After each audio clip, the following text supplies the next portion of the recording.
Life is not about usefulness. We value life for its beauty, exuberance, profoundness and intensity. Usefulness is a different aspect of life. Well, this wheel this is an old wagon wheel in Tennessee. This is useful.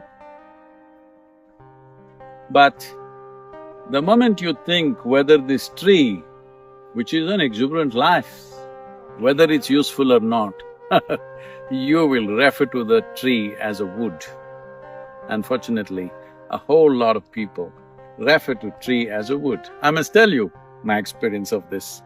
Way back, this is maybe about 12 years ago, 13 years ago I must be.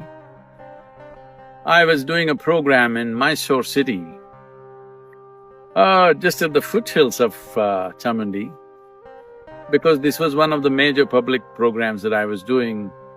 All sorts of people, my friends from kindergarten, my teachers from school, college, everywhere, all sorts of people who knew me in business and in education, all of them turned up for this event.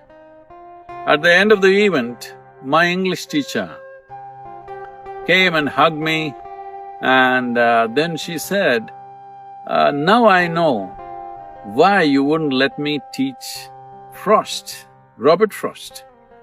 I said, ma'am, why would I not let you teach Robert Frost? I really like Robert Frost, I like his work. I even have a original tape in his voice reciting poetry.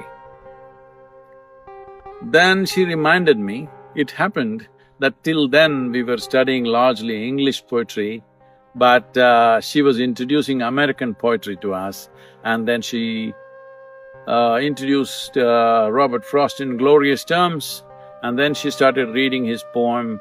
She said, woods are lovely, deep and dark. I said, stop. She said, why? I said, a man who calls a tree a wood, I don't want to listen to him. She tried to explain to me, that's not it, this is a wonderful poet.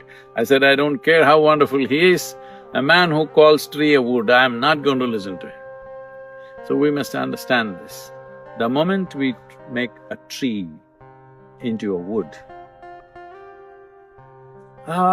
it is not far away before we start thinking human beings are as pawns to be used for our well-being.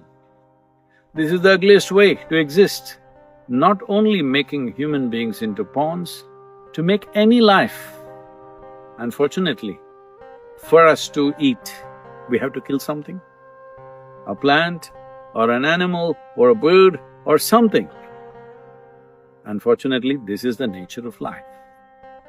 If we know that it's a life, we will do it to the minimum possible extent. But if you think it's just an useful object, you will do it in very gross and blatant ways. That's all that's happening with the world. It's very important to understand and above all to become sensitive to experience the beauty, the exuberance, the profoundness and the intensity of life. It's only in this there is an ecological solution also for this planet. May you know life for what it is, not for its usefulness.